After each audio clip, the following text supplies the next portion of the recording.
Nakakalungkot na balita, isang overseas Filipino worker ang binigti sa Kuwait. Kung ano ang naging kasalanan ng OFW at kung nakatanggap ba ito ng sapat na tulong sa pamahalaan, alamin natin sa report ni RH48 Sheila Idubas.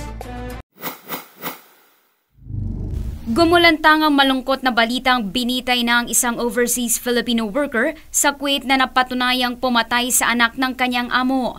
Lumutang ang balita matapos umapila kay Pangulong Duterte si Lieutenant Colonel Gary Pawa, kapatid ng binitay na si Jakatia Pawa, na tulungan silang mapigilan ang pagbitay sa kanyang kapatid.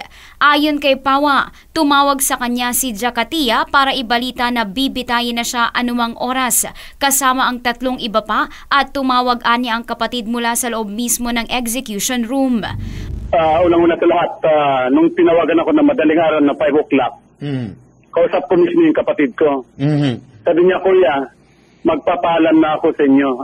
Saka pahingi ako ng kapatawaran doon sa nanay natin. Sabi ko, bakit ta? Kasi ang nickname niya Tata.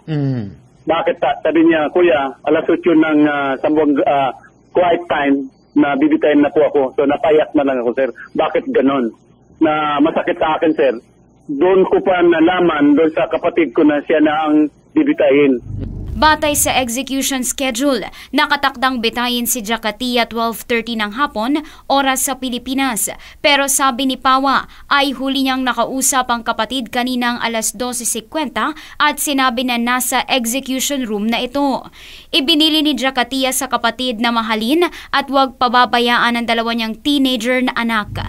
Nung 10 minutes to 1, na kasi 1 o'clock kasi ang execution sa kanya, na tumawag din, Kuya, nasa execution room na po ako. Masakit, sir, sabihin ko sa iyo, gusto kong sumigaw, pero wala akong magawa. Samantala, kasama ni Pawa sa death row ang isang miyembro ng royal family na si Faisal Abdullah Al-Jabel Al-Saba na hinatulan ng guilty sa premeditated murder at illegal possession of firearm, at isang Egyptian, taga-Ethiopia at Bangladeshi. Para sa MBC Network News RH48, Sheila Idubas, naglilingkod sa pagbabalita. I-like po ang page ng DZRH News Television para updated at i-share ang trending news na balitang ito para mas marami ang makabalita. At mag-comment para alam namin ang opinion mo.